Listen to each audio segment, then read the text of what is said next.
Assalamualaikum warahmatullahi wabarakatuh. Selamat sore, salam sejahtera untuk kita semua. Berbicara tentang alam yang lestari, desa yang lestari, saya mencoba mengingat sebuah negeri cantik yang berada di ujung timur Nusantara. Negeri ini dijuluki negeri Siri-Sori Islam, sebuah pulau indah di Pulau Saparua, Maluku Tengah. Dan pada hari ini, sore hari ini berbangga sekali, salah satu putra terbaik dari negeri Siri-Sori Islam ini telah hadir bersama-sama dengan kita. Seorang perwira menengah Polri yang saat ini bertugas sebagai Kepala Kepolisian Resort Bukan Kompring Ilir. Beliau adalah Bapak AKBP Armsah Pelupesi. Alhamdulillah Bapak, selamat sore. Sehat ya Pak ya? Alhamdulillah. Senang sekali Pak Kapolres sudah hadir bergabung dengan program Cindo, sebuah program podcast yang ditayangkan secara live melalui platform multimedia, media sosial, YouTube, IG, dan Facebook yang juga saat ini didengarkan oleh pendengar KMU Radio dan Inovasi Radio Lemping Pak Kapolres. Jadi ini sebuah hal yang sangat membanggakan bagi kita semua. Pak Kapolres berkenan hadir di tempat ini untuk bincang-bincang kurang lebih 1 jam ke depan Pak Kapolres, menyikapi berbagai isu dan informasi-informasi yang mungkin akan disampaikan oleh Pak Kapolres. Sebelumnya kami mengucapkan selamat Hari Bayangkara yang lebih bermanfaat.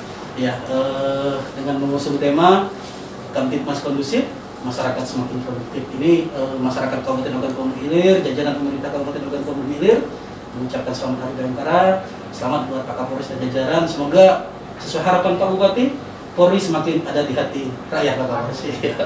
Pak Kapolres, nanti kita akan berbincang-bincang ringan kurang lebih 1 jam ke depan. Yang pertama mungkin kami ingin mendapat semacam katakanlah statement langsung dari Pak Kapolres tentang tema yang diusung dalam rangka Hari Bayangkara, Kamtibmas Kondusif, masyarakat semakin produktif. Mungkin terkait dengan situasi sekarang yang menuju sebuah tatanan hidup baru di mana setelah melalui masa pandemi terhadapkan dibatasi selama ini, mungkin sekarang masyarakat untuk bisa produktif kembali. Momentum Hari Bayangkara mungkin ada yang perlu disampaikan oleh Pak Kapolres. Terima kasih Pak Ale dan seluruh masyarakat Kabupaten Oki yang saya cintai. Alhamdulillah saya diundang di tempat ini. Ini merupakan hal yang kedua ya. Edisi kedua, iya. Ya, edisi kedua. Dan alhamdulillah saya termasuk orang yang kedua ya untuk di majelis ini dan berbincang-bincang kaitannya dengan permasalahan tugas saya sebagai Kepala Kepolisian Resort Ogan Komering Ilir. Sesuai dengan apa yang dikatakan oleh Pak Ali tadi bahwa Polri saat ini telah berusia 74 tahun dan tema yang diusung adalah Kamtibmas Kondusif, masyarakat semakin produktif. Hal ini dikandung maksud bahwa kita saat ini sedang masa pandemi COVID-19 dan sekitar kurang lebih 4 bulan yang lalu kita dibatasi dengan berbagai macam kegiatan-kegiatan ya, termasuk kegiatan-kegiatan perekonomian, ya, pariwisata dan kegiatan-kegiatan lain yang menyangkut dengan halayak hidup ya, orang banyak. Nah, pada saat ini di masa kita menuju new normal,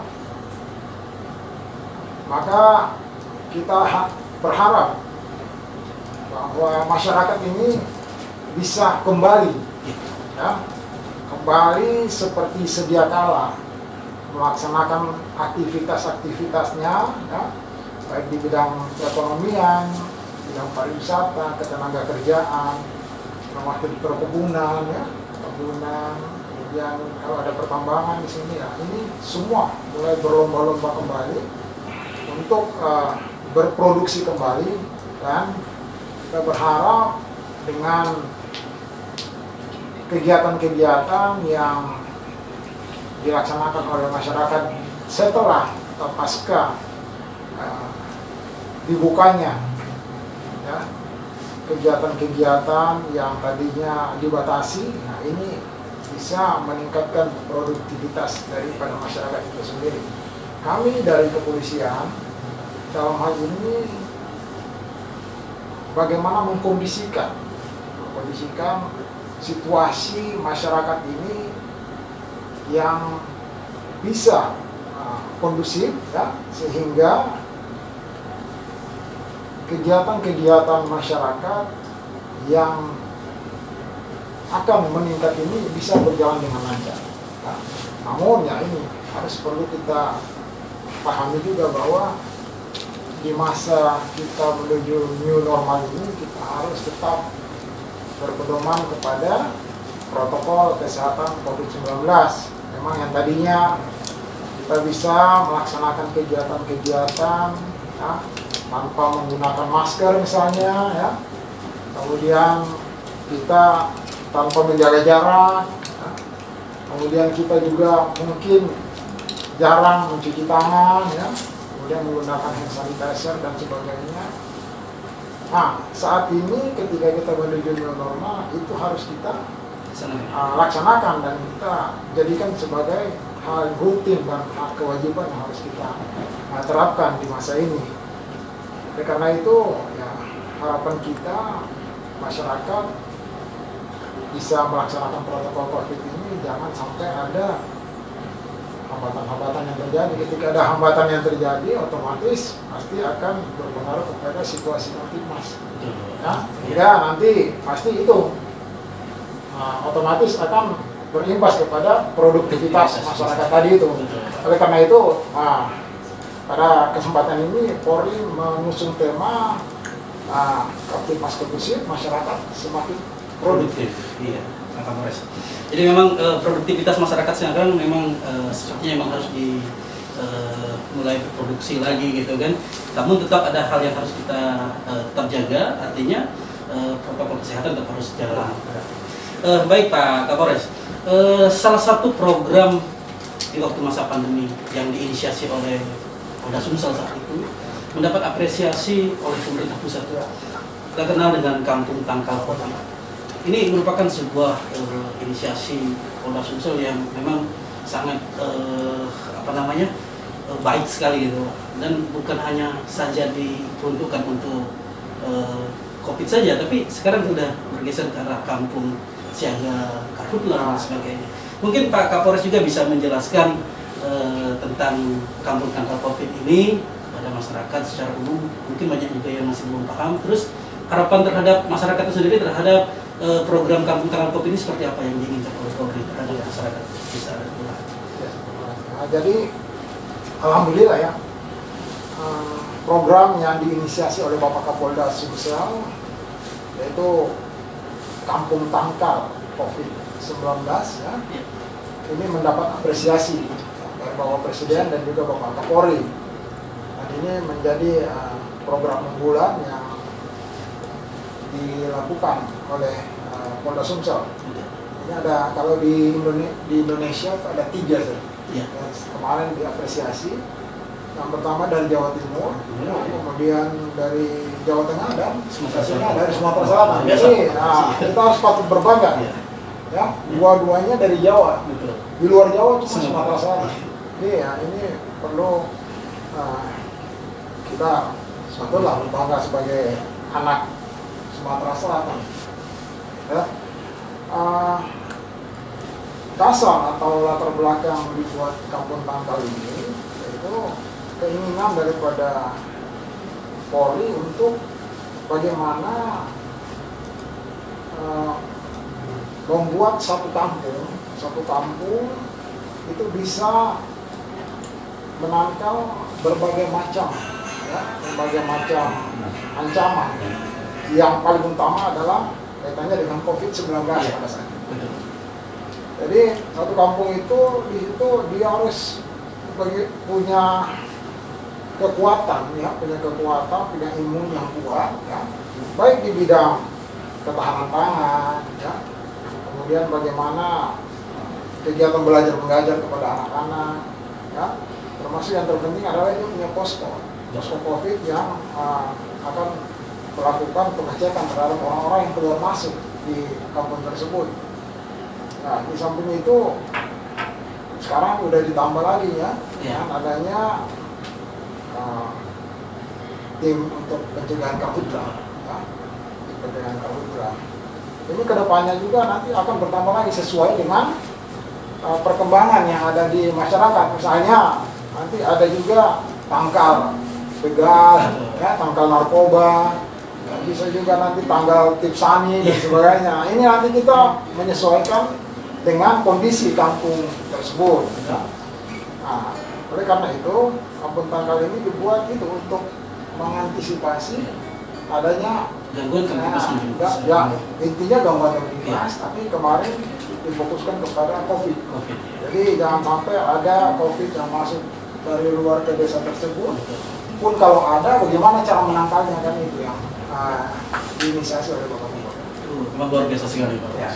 Kita sangat mengapresiasi dan masyarakat juga dengan dilakukan pola pemberdayaan seperti ini Ya. merasa sama-sama memiliki dan berperan aktif dalam upaya-upaya pencegahan COVID. Memang dalam kampung tangkal ini kita lebih memberdayakan masyarakat yang ada.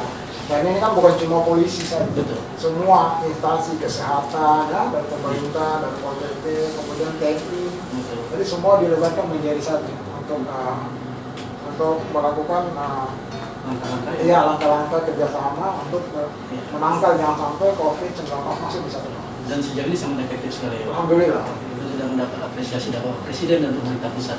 Baik Pak Kapolres, berbicara juga tentang pasca pandemi Pak Kapolres. Itu kita akan selain dengan membiasakan hal-hal baru yang kita sebutkan tadi dengan menjaga jarak, terus membiasakan menggunakan masker, terus dan sebagainya. Lantas terkait dengan new normal, ada hal-hal himbauan yang perlu lagi disampaikan kepada masyarakat. Bagaimana kita membiasakan makan hidup baru sehingga produktif namun tetap aman dari ancaman COVID. Memang saat ini telah dicabut maklumat Kapolri tentang larangan untuk melakukan keamanan ke keramaian. Namun bukan berarti terus kita seenaknya kumpul tanpa memperhatikan protokol COVID. Ya. Nah, itulah makanya sedikit dibuat kelonggaran, ya, kelonggaran agar masyarakat ini bisa melakukan aktivitasnya. Yang tadinya harus di rumah terus, ya. Ketika keluar harus diingatkan terus oleh polisi, ya. Ada kumpul-kumpul, tidak boleh, ada ini tidak boleh. Ya, sekarang dibolehkan, namun ya itu tetap kita berpedoman kepada protokol COVID, ya. Harus menggunakan masker, ya. Harus menjaga jarak, mencuci tangan dan sebagainya. Ya. Jadi kalau ada kegiatan-kegiatan kemasyarakatannya silakan, tapi namun ada ketentuan-ketentuan yang dibuat. Ya. Ada beberapa masyarakat yang bertanya, kalau pesta sudah boleh atau belum? Ya. Itu banyak sekali itu ditanyakan. Ya, pesta, kemudian ada buat kegiatan-kegiatan keagamaan yang lain. Nah, masalah ini kita sementara masih kaji, karena kita juga menunggu dari Pak Bupati, ya, pemerintah daerah keputusan ya. dari Pak Bupati. Ya. Nah, secara izin keramaian akan kita lakukan pengkajian karena akan aturan-aturan menyesuaikan dengan masa saat ini. Situasi daerah masing-masing mungkin. Ya, kemungkinan tidak seperti yang sebelum pandemi COVID dilaksanakan. Nanti saat ini kita akan menyesuaikan. Nah, maka ya, siap-siap saja kalau ada yang mau nikah, ya, ada yang mau nikah, harus bisa menerima konsekuensi daripada aturan-aturan yang akan dibuat, ya. Kemarin udah ada yang bertanya juga kaitannya dengan, saya bilang ya kemungkinan mungkin ya kemungkinan akan kita kaji. Undangannya mungkin per shift, per jam, ya. Ya, yang pasti harus pakai masker, harus jaga Duduk jarak. mungkin harus diatur agar berjalan. Ya, dan mungkin. harus mungkin ya berapa orang aja yang cukup di ruangan. Nah, itu harus kita kaji. Baik, memang menjadi tanggung jawab kita bersama untuk menyampaikan masyarakat Pak Kapolres, karena wabah yang barusan kita alami memberikan sebuah pengalaman yang sangat luar biasa kepada kita semua. Baik Pak Kapolres, saya sempat googling di sebelum acara. Sempat googling melihat jejak tugas-tugas yang pernah dilaksanakan oleh Pak Kapolres, luar biasa sekali. Pak Kapolres pernah menjabat sebagai Kasatgas 2 Direktorat Tindak Pidana Narkoba di Mabes Polri gitu Pak ya. Kemudian Pak Kapolres juga sebelumnya menjadi Kanit di Subdit Narkoba Polda Metro Jaya sebelum menjadi Kapolsek di Jatiwangi Tangerang gitu Pak. Apa yang sering saya ada dalam pikiran Pak Kapolres, seorang yang polisi sejati gitu ya, yang berhadapan dengan penjahat-penjahat kriminal murni seperti itu kan. Di awal Bapak masuk saya juga berpikir, wah ini Pak Kapolres sangat gimana sekali gitu kan. Namun ketika melihat perjalanan 6 bulan di sini, saya melihat sosok Pak Alam Sapelo PC ini sebagai polisi yang sangat mengedepankan apa namanya binmasnya gitu, dekat dengan masyarakat, dekat dengan segala unsur sampai dengan jajarannya gitu. Sehingga apa yang saya sampaikan di awal sebenarnya terbantah kan. Ini memberi kesan yang sangat luar biasa itu Pak. Apalagi kehadiran Bapak di Ogan Komering Ilir di Kayu Agung, diawali menjadi seorang muazin di Masjid Agung Solid, itu merupakan sebuah hal yang sangat berkesan Pak di tengah-tengah masyarakat Kabupaten Ogan Komering Ilir. Kami berharap Pak Kapolres betah di Kayu Agung. Sehingga tugas-tugas yang dilaksanakan selama di Jakarta ketika kembali ke kota kecil Kayu Agung seperti ini tidak membuat Pak Kapolres tidak betah gitu kan. Baik Pak Kapolres, semakin menarik lagi para netizen yang sudah bergabung dengan acara Cindo, kemudian para pendengar KGU Radio dan Inovasi Radio, tetaplah bersama kami di saluran informasi seputar OKI. Kembali tetap bersama Bapak Kapolres Ogan Komering Ilir, Bapak Alam Sapelo PC. Pak Kapolres, berbicara tentang Mira Santika seperti yang dibilang tadi, itu salah satu bentuk-bentuk gangguan Kamtibmas mungkin yang sering terjadi di tengah-tengah masyarakat kita nih Pak Kapolres. Mungkin sedikit gambaran umum tentang situasi Kamtibmas OKI ini Pak. Menurut Pak Kapolres, hal-hal yang katakanlah sering terjadi di OKI atau mungkin yang belum mendapat perhatian khusus gitu dari instansi Polri. Silakan Pak. Terima kasih. Saya diingatkan kembali kepada Mira Santika. Mira Santika. Benar juga kata Bang Romai Rama. Jadi Mira Santika ini menjadi penyebab daripada munculnya kejahatan-kejahatan yang lain. Nah, begitu pula yang kita di OKI. Pertama saya masuk, terus terang saya ini seperti yang tadi dikatakan oleh Pak Alek tadi, bahwa saya ini gerbong narkoba apa yang kita udah 1,2 ton sabu udah pernah kita bersama tim sudah kita gagalkan. Nah, bukan 1,2 ton, 1,6 ton yang di Batam kemarin kita gagalkan. Kemudian 1,2 juta butir ekstasi, ya. Itu tim saya kebetulan yang langsung menangani, yang itu impor dari Belanda, kualitas nomor 1 lah.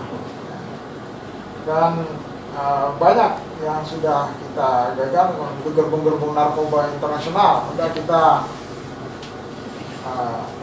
bekuk kan. Iya. Namun setelah saya masuk di Kayu Agung, ada sesuatu yang spesifik dan beda dari apa yang setelah saya lakukan sebelumnya. Nah, permasalahannya di sini narkoba hampir merata, ya? Dari anak-anak bahkan sampai kakek-kakek. Nah ini apakah memang Allah perintahkan saya ini datang ke OKI untuk memberantas ini? Ya, untuk memperbaiki ya, karena mereka ini, saya katakan mereka ini adalah korban. Ya. Kalau yang mau berantas ya para pengedar yang tadi saya sebutkan tadi, harus kita berantas. Kalau mereka saya katakan mereka ini korban. Ya. Kalau saya masuk 1 minggu pertama, hampir setiap saat itu dilakukan penangkapan narkoba.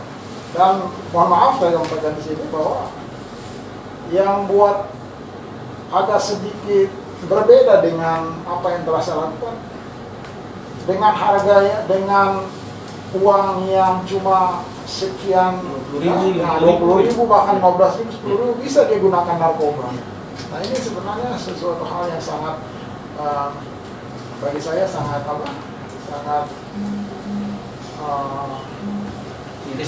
miris, katakan miris sekali.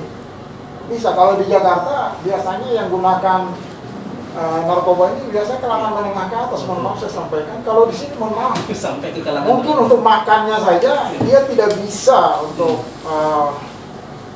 memenuhi. Namun kalau untuk membeli narkoba bisa diupayakan. Nah ini sesuatu hal yang memang menjadi tanggung jawab saya dan juga kita semua. Bagaimana kita jangan sampai meninggalkan mereka ini kan, membiarkan mereka ini berjerumus ya, menjadi korban-korban narkoba ini ya. Kenapa? Kemarin saya sudah memerintahkan ke Kasat Reskrim, coba setiap kejahatan yang dilakukan oleh pelaku, saya ingin tahu kira-kira apa di latar belakangnya oleh apa. Ternyata dari 10 orang kita ambil sampel, dari 10 orang 9 pengguna narkoba ya, dia melakukan kejahatan lain ya, maksudnya bukan kejahatan narkoba, dia melakukan kejahatan lain, semua pasti setelah kita cek urinnya ya, urinnya positif narkoba. Berarti itu tadi yang dikatakan sama lagu tadi, Mira Santika. Memang itulah penyebab munculnya kejahatan-kejahatan yang lain. Makanya memang kita ini masih di masa pandemi ya, COVID, jadi pelan-pelan kita sambil memberitahukan masyarakat ya. Saya sayang sama masyarakat di sini.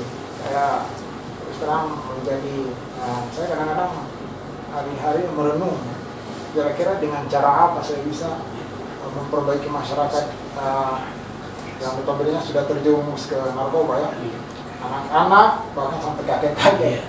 Jadi mungkin sementara ini saya masih bisa kuatkan dengan doa ya, mudah-mudahan mereka tidak ini, dan juga di sisi lain tetap saya melakukan upaya-upaya penegakan hukum, bahkan tetap kita melakukan pendekatan-pendekatan ya, yang secara humanis ya. Apabila masih ada yang pakai, kalau bisa dihentikan ya. Makanya kemarin saya sempat berbicara dengan Pak Bupati ya, mungkin kita di Kusul Okin ya, kita membuat satu pusat rehabilitasi, karena mohon maaf ini saya sampaikan, karena di rumah sakit Erna Libahan itu kayaknya sudah penuh ya, sudah penuh dengan para pecandu-pecandu narkoba ini. Belum ada yang stres, yang gila ya, semua di situ kan. Makanya kemarin saya sempat isi ke Bupati, kalau bisa mungkin kita khusus ke Oki kita buat lah, karena di sini terus terang mungkin bukan Oki aja, seluruh Sumsel ya, hampir rata-rata di Sumsel ini, karena kami itu punya grup khusus pengungkapan tindak pidana narkoba, hampir setiap hari ada saja ya, dan lebih dari 5 bahkan 10 bisa. Itu seluruh Sumsel. Makanya kalau kita mungkin buat satu pusat rehabilitasi narkoba di sini ya, sebenarnya bermanfaat sekali bagi masyarakat kita ya, terutama masyarakat Oki dulu ya. Itu yang kita ini kan. Harapan saya sih mudah-mudahan para orang tua ya, terutama orang tua, mari kita lebih care lagi kepada anak-anak kita ya. Jangan sampai, kasihan mereka ini adalah generasi-generasi penerus kita. Jangan sampai terjadi lost generasi ya. Lost generasi ya, mau dibawa kemana nanti Oki ini khususnya ya. Makanya mari ini tanggung jawab kita sama-sama, mari kita mengingatkan kepada orang tua, kepada anak-anak kita, jangan sampai terjerumus kasus-kasus narkoba. Dan yang lebih mengkhawatirkan lagi ketika narkoba ini dikonsumsi oleh anak-anak generasi muda ya Pak. Ini sangat hancur sekali generasi ke depan yang diharapkan akan mengambil tampuk kepemimpinan dalam masa yang akan datang. Mungkin ini masyarakat sangat berharap sekali Pak, gerakan-gerakan yang diambil oleh Polres Oki khususnya dalam rangka mengurangi dampak buruk dari narkoba mungkin, dan menjadi tugas kita sama-sama, mungkin termasuk tadi orang tua ya Pak, untuk sama-sama menjaga anak-anaknya dan sebagainya. Benar Pak, saya terus terang makanya tadi saya selalu sampaikan ke anggota saya juga, wah saya ini kalau nangkep kelas kakak tapi sampai di sini saya ciut juga, bukan ciut apa ya, saya lagi berpikir kira-kira saya mampu apa tidak, karena terang di sini udah terlalu banyak gitu, dan gimana kalau saya katakan sudah menjadi pandemi juga, bukan COVID aja nih ya, bukan COVID aja yang pandemi narkoba kita nih, pandemi narkoba. Saya kadang-kadang sedih kalau ada orang tua yang datang mengeluh kenapa anaknya begini, kenapa itu, saya kadang-kadang hati tapi saya sedih karena saya merasa saya tidak bisa mampu, Iya. tidak mampu untuk menjaga mereka yang berbuat itu, ya, konsumsi narkoba. Nah, tapi ini pesan saya kepada para bandar narkoba, tolong jangan sampai nanti tadi dikatakan oleh Pak Alek tadi sifat yang saya dulu keluar lagi di sini. Mungkin kalau latar belakang saya mungkin tahu saya bagaimana sebelumnya. Tapi di sini saya upayakan ya pendekatan secara humanis, pendekatan persuasif ya, karena ini adalah masyarakat kita. Mungkin mereka sementara ini mereka karena terpengaruh lingkungan dan sebagainya belum ada kata terlambat, ya, belum ada kata terlambat untuk kita kembali untuk memperbaiki diri menjadi diri kita yang sehat. Karena inilah nanti pengganti Pak Alek, nanti pengganti Pak Kadinkes, Pak Bupati, ya, kita ini bagaimana kalau hati kita tidak bisa bina mereka dengan baik. Makanya mari sama-sama kita mengedukasi masyarakat kita, khususnya keluarga masing-masing untuk jangan sampai terjerumus dalam lingkaran setan narkoba. Iya, mantap sekali nih Pak Kapolres. Pak Kapolres, saya juga membaca bahwa Polri mempunyai sebuah garda terdepan di tengah masyarakat desa dan kelurahan, Babin Kamtibmas. Ya. Langkah-langkah upaya optimalisasi Babin Kamtibmas yang dilakukan Polres Oki khususnya Pak, dalam rangka meminimalisir potensi-potensi kejadian kejahatan atau kriminalitas di tengah masyarakat ini seperti apa Pak? Karena setahu saya Babin Kamtibmas sekarang udah hampir di setiap kegiatan ikut serta terjun di tengah-tengah masyarakat dan memang dampaknya sangat positif sekali. Mungkin ini juga perlu dijelaskan Pak, seberapa besar peran Babin Kamtibmas dalam mengurangi kriminalitas di tengah-tengah masyarakat. Ya. Saya selalu sampaikan bahwa Babin Kamtibmas ini adalah Kapolres Plus. Oh, Kapolres Plus ya? Ya, iya, Kapolres Plus, Babin Kamtibmas. Kenapa saya katakan Kapolres Plus? Kalau Kapolres, kalau ada kejadian kejahatan bisa memerintahkan Kasat Reskrim, Iya. ya kan? Kalau ada masalah pelanggaran atau kecelakaan lalu lintas, saya perintahkan Kasat Lantas. Iya. Kemudian ada kegiatan-kegiatan lain, bisa saya punya bagian-bagian yang siap untuk melaksanakan arahan dari saya. Iya. Tapi kalau Babin Kamtibmas, kejadian apapun dia langsung menangani. Berarti saya sampaikan dia ini, saya sampaikan bahwa mereka ini adalah Kapolres Plus. Ya, mereka karena semua mereka bisa lakukan ya, Betul. walaupun terbatas. Misalnya masalah kejahatan yang mereka cuma terbatas, Ya. mengamankan, ya, kemudian mengantar ke ini. Tapi mereka sudah melakukan upaya paksa. Termasuk apalagi kegiatan-kegiatan atau pembinaan-pembinaan kepada masyarakat. Jadi sekarang lagi karhutla, ya, bagaimana mereka pada saat pandemi COVID, ya, di mana saja mereka ada. Makanya saya selalu kemarin saya berkumpulkan mereka ya, para Babin Kamtibmas, bahwa saya merasa bangga dengan mereka masih semangat ya, mereka masih semangat dengan berbagai macam kesibukan, mereka dengan berbagai macam tuntutan tugas yang harus mereka ada. Ya, mulai dari orang mati, ya, sampai orang melahirkan lagi, hidup maksudnya lahiran. Kalau ada orang meninggal, ada di situ harus Babin Kamtibmas kan. Sampai ada ibu-ibu mau bawa ke rumah sakit mungkin bersalin, di situ harus ada Babin Kamtibmas. Saya bilang ya mereka ini memang makanya harus siap. Nah, secara keterampilan, keahlian, ya mereka harus siap. Secara fisik juga mereka harus siap. Makanya saya katakan mereka ini Kapolres Plus ya. Kapolres Plus, dan saya bangga sama Babin Kamtibmas di wilayah Oki. Saya tahu wilayah Oki karakter geografisnya itu sangat luas ya. Apalagi kalau kita ke daerah Cengal, Betul. daerah Sungai Menang ya, daerah Sungai Sibur, Ya, Sugihan mungkin Pak. air Sugihan. Wah, ini butuh orang-orang yang punya kapabilitas yang tinggi. Belum tentu orang yang di Jakarta, Babin Kamtibmas, ketika dia taruh di sini dia mampu. Betul. Ya. Makanya ini saya menaruh suatu kebanggaan kepada mereka, dan mereka juga tidak bisa bekerja sendiri ya, karena mereka di dalam melaksanakan tugas harus bersinergi dengan semuanya stakeholder yang ada, Kepala desa mungkin Pak. kepala desa, babinsa, ada para tokoh masyarakat, tokoh agama. Nah inilah yang mereka harus bina sinergi sehingga semua permasalahan-permasalahan yang ada dalam desa ya ataupun dusun itu bisa mereka atasi tanpa harus naik sampai ke polsek ataupun polres. Nah terus terang ini perlu juga saya sampaikan pada seluruh masyarakat Kabupaten Oki ya, para pendengar, para pemirsa, bahwa saya Kapolres Oki lebih mengedepankan penyelesaian masalah yang bersifat misalnya ada ADR, Alternative Dispute Resolution ya, menyelesaikan masalah di luar hukum misalnya. Saya lebih kepada itu lebih bagus daripada mohon maaf saya memenjarakan orang tapi dia tidak bertobat juga ya. Kalau memang bisa perangkat desa menyelesaikan, tapi mohon maaf ada kasus-kasus tertentu yang tidak bisa kita selesaikan secara musyawarah karena itu memang misalnya kasus-kasus pembunuhan, narkoba, ya, maksud begal dan sebagainya itu memang tidak bisa untuk diatur. Tapi kalau kasus-kasus yang lain, ya silakan kalau memang bisa dimusyawarahkan, diselesaikan di tingkat desa, ya silakan. Yang penting ada win-win solution. Jangan setelah lapor, besok nanti ada lagi yang mengadu ke Polres karena dia tidak puas ya. Nah itu. Ya, kami di Polres juga tidak harus banyak sekali tiap hari masalah itu pasti ada. Ya.